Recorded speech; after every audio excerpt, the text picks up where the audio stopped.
बिस्मिल्लाहिर्रहमानिर्रहीम।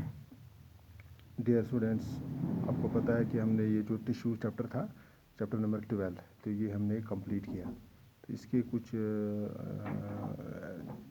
Text questions हैं जिनको हमें करने हैं। तो आज की वीडियोस में हम आपको टेक्स्ट क्वेश्चंस करके देंगे। पेज नंबर 179 पे आप आइए। पेज नंबर 179 पे आपको पहला क्वेश्चन है, वहाँ पे व्हाट इज़ ए टिश्यू। तो मैंने यहाँ पे आपको ये थोड़ा इस कॉपी पे लिख के रखे हैं, तो आप इसको नोट कर लेना। पहला है what is a tissue, page number 179 पे पहला टेक्स्ट क्वेश्चन है व्हाट इज़ ए टिश्यू। तो आपने पढ़ लिया। अगर अभी भी समझ में ना हो या अभी भी आपने नहीं पढ़ा हो तो पहले मेरे वीडियोस जो थे पहले वो आप देख लीजिए। वहाँ पे टिश्यूज़ जब हमने शुरू किया तो वहाँ पे हमने पहले टिश्यूज़ को जब हमने आपको समझाया कि टिश्यूज़ क्या होते हैं, तो जब आप वो वीडियोस देखोगे तब जाके आप ये इन क्वेश्चंस पे आना। तो पहले वो वीडियोस ज़रूर देख लेना जो हमने वो इसमें लेक्चर्स दिए थे, पहले वो पढ़ लेना, वो ज़रूर पहले देख लेना। उसके बाद ये जो हम ये क्वेश्चन करने जा रहे हैं उसके बाद ये क्वेश्चन करना, ठीक है। तो पहला क्वेश्चन है इसमें व्हाट इज़ ए टिश्यू। तो मैंने इसका आंसर लिखा है tissue is defined as a group of cells. आप ये अगर आप वो वीडियोस आप देख पाते, अगर आप लोग ये सारी वीडियोस गौर से देखोगे सुनोगे, फिर आप इसके आंसर खुद निकाल सकते हो। इसमें कोई वो परेशानी नहीं थी। फिर भी मैंने आपकी आसानी के लिए इसमें कुछ यहाँ पे क्वेश्चन लिख के और आंसर्स लिख के रखे हैं, क्योंकि आपको फिर कोई परेशानी ना हो। तो आप नोट कॉपी पे इसको नोट कर लेना। तो पहला क्वेश्चन था what is a tissue. A tissue is defined as a group of cells which are similar in structure and work together to perform a particular function. Tissue होता है वही, ये ग्रुप ऑफ सेल्स होते हैं जो structure जिनका similar होता है और वर्क जो इकट्ठे करते हैं एक पर्टिकुलर फंक्शन, फिर एक पर्टिकुलर फंक्शन के लिए, ठीक है। तो फिर क्वेश्चन नंबर 2 है what is the utility of tissues in multicellular organisms. ये आपके इधर यहाँ पे टेक्स्ट है, टेक्स्ट पे है what is the utility of tissues in multicellular organisms. इसका मतलब है कि यूजेस क्या है, टिश्यूज़ का यूज़ क्या है मल्टीसेलुलर ऑर्गेनिजम्स में। तो हम इसका आंसर लिखेंगे the use of tissues in multicellular organisms is to provide structural and mechanical support or strength as well as to allow division of labor, ठीक। तो उसमें हमें ज़्यादा और जाने की ज़रूरत नहीं, क्योंकि मैंने आपको इसके लिए मैंने वीडियोस में आपको बता दिया है कि टिश्यूज़ क्या काम करते हैं मल्टीसेलुलर ऑर्गेनिजम्स में। यूनिसेलुलर ऑर्गेनिजम्स की बात नहीं है, मल्टीसेलुलर ऑर्गेनिज्म जिसमें मिलियंस ऑफ सेल्स होते हैं, तो वहाँ पे ग्रुप ऑफ सेल्स अलग अलग जो पर्टिकुलर फंक्शन करते हैं, तो क्या क्या होता है उससे। तो स्ट्रक्चरल मैकेनिकल सपोर्ट, स्ट्रेंथ मिलती है बॉडी को, लो डिवीजन ऑफ लेबर होता है, उसमें अलग अलग जो सेल्स होते हैं अलग अलग मैंने आपको बता दिया था उस वीडियोस में। आप जब आप देखोगे तो अलग अलग सेल्स का काम होता है, जैसे रेस्पिरेटरी सिस्टम होता है इसका अलग काम है, जैसे हार्ट का है तो अलग काम है, इसमें अलग ग्रुप ऑफ सेल्स होते हैं, कार्डियक मसल्स, ये जो इसमें टिश्यूज़ होते हैं अलग टिश्यूज़ होते हैं।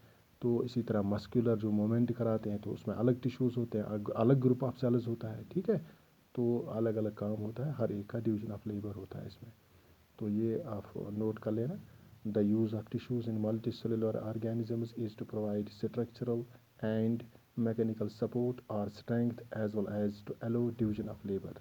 ये मैं इसलिए पढ़ रहा हूँ आपको, यहाँ पे मैं आपको बता दूँ, इसलिए मैं आपको इसमें से पढ़ के सुना रहा हूँ, क्योंकि किसी को हो सकता है किसी को यहाँ पे ज़्यादा दिखाई ना दे उस पर, तो जो मैं पढ़ रहा हूँ वही आप लिख लेना, ठीक है। वही इस पर आंसर है। तो मैं पढ़ भी रहा हूँ और लिख के भी है इसमें, दोनों चीज़ें आपके लिए आपकी जिससे आपको आसानी हो जाएगी। तो कोई एरर कॉपी पे नहीं होना चाहिए। क्वेश्चन नंबर 3 है इसी तरह, पेज नंबर है क्वेश्चन नंबर 3 के लिए। यहाँ पे है क्वेश्चन नंबर 3, मैं आपको दिखा दूँगा। मैं आपकी टेक्स्ट पे ही क्वेश्चन निकालता हूँ। पेज नंबर 184 पे आप आना, वहाँ पे question name types of simple tissues, ठीक है। तो इसके आंसर यहाँ पे मैं बता दूँ आपको, name types of simple tissues, ये है name types of simple tissues. तो सिंपल टिश्यू के आपको पता ही है, सिंपल टिश्यू हमने पढ़ा और कम्प्लेक्स टिश्यू हमने पढ़ा। तो सिंपल टिश्यू के टाइप क्या है, तो अगर आप वीडियोस देखोगे उसमें है, तो मैंने यहाँ पे लिखे हैं सिंपल टिश्यूज़ के types of simple tissues are. Parenchyma, number second is collenchyma, number third is sclerenchyma. ठीक, इसी तरह और question number 4, where is apical meristem found? Apical meristem कहाँ पे पाया जाता है? तो अगर आप इसमें आंसर लिखना चाहते हो तो आंसर है इधर, in plants apical meristem is found growing tips of stems and roots. जहाँ पे ग्रोथ होती है प्लांट्स की, उन टिप्स पे ही होता है। ठीक है, तो स्टेम्स और रूट्स पे। इसी तरह question number 5, which tissue makes up the husk of coconut?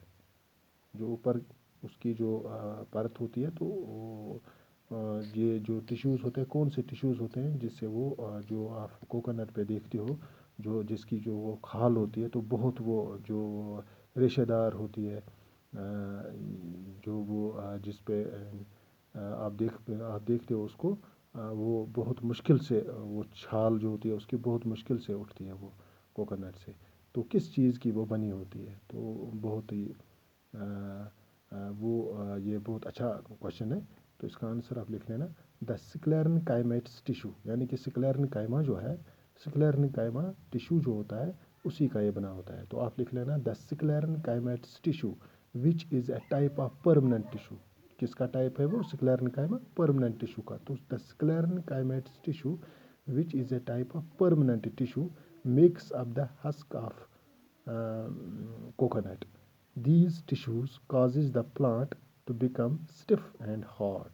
ये टिश्यूज जो होते हैं ये प्लांट को क्या करते हैं? ये उसको हार्ड बनाते हैं, स्टिफ बनाते हैं। जैसे वो कोकोनट की जो ऊपरी होती है वो ऊपर से होता है, तो जिसको हमें पहले उठाना पड़ता है, फिर जाके हमें कोकोनट, जब अगर हम कोकोनट खाएंगे तो कोकोनट को पहले उसको उछाल को उठाना होता है। तो वो किस चीज़ की बनी होती है? स्क्लेरेन्काइमेट्स टिश्यू की। ठीक है, फिर से मैं इसका आंसर दोहराता हूँ, the sclerenchymatous tissue which is a type of permanent tissue makes up the husk of coconut, these tissues causes the plant to become stiff and hard. यही टिश्यूज इसको स्टिफ और हार्ड बनाते हैं। और इसका आंसर है, the cells of this tissue are dead. इसके जो सेल्स होते हैं वो डेड होते हैं, and their cell walls are thickened because of the presence of lignin. और वहाँ पे एक सब्सटेंस होता है, अगर आप वीडियोस गौर से आप सुनोगे तो वहाँ पे मैंने आपको बता दिया था कि लिग्निन एक हार्ड मटेरियल होता है। लिग्निन एक चीज़ होती है जो हार्ड होती है।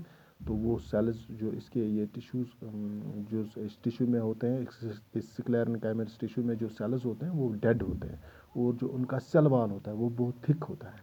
तो क्यों थिक होता है? क्योंकि इसमें जो एक सब्सटेंस होता है वो लिग्निन है, वो थिक और हार्ड होता है। ठीक है, तो ये इसका आंसर है, पूरा आंसर यहाँ तक है। तो इसी तरह क्वेश्चन नंबर 6, पेज नंबर इसी 184 पे क्वेश्चन नंबर 6, यहाँ पे क्वेश्चन नंबर 4 दिखाया गया, और मैंने यहाँ पे सीरीज़ में इसको क्वेश्चन नंबर 6 रखा है। तो पेज नंबर 184 पे है, what are the constituents of phloem? Constituents of phloem. फिर यहाँ पे what are the constituents of phloem, यहाँ पे मैंने लिखा what are the constituents of phloem. तो फ्लोएम के कंस्टिट्यूएंट्स क्या क्या है? जब हम फ्लोएम हमने उस वीडियो में पढ़ा है, तो फ्लोएम जब हमने पढ़ा तो वहाँ पे हमने पढ़ा है आपको क्या क्या होता है उसमें, कौन कौन से एलिमेंट्स होते हैं उसमें। The phloem constituents of the following 4 elements, they are, एक है सीड ट्यूब, दूसरा है कंपेनियन सेल्स, तीसरा है फ्लोएम पैरेन्काइमा, चौथा है उस फ्लोएम फाइबर्स। तो अब उसको डिटेल में जाने की ज़रूरत नहीं है, मैंने आपको वहाँ पे बता दिया सीड ट्यूब क्या होते हैं, कंपेनियन सेल्स क्या करते हैं, फ्लोएम पैरेन्काइमा क्या करते हैं, फ्लोएम फाइबर्स क्या होते हैं। तो ये मैंने उस वीडियोज़ में आपको बता दिया। तो यहाँ पे ये जो पेज नंबर 184 पे जो क्वेश्चन नंबर 4 था, यहाँ तक अभी तक इस वीडियोज़ में हमने आपको ये दिखाए हैं, ये क्वेश्चन मैंने आपको दिए हैं इस वीडियो में। तो यहाँ तक आप ये नोट कर लेना ये क्वेश्चंस। तो इस अगले वीडियो में मैं आपको इससे आगे जो टेक्स्ट क्वेश्चन होंगे वो मैं अगले वीडियो में आपको डाल दूँगा।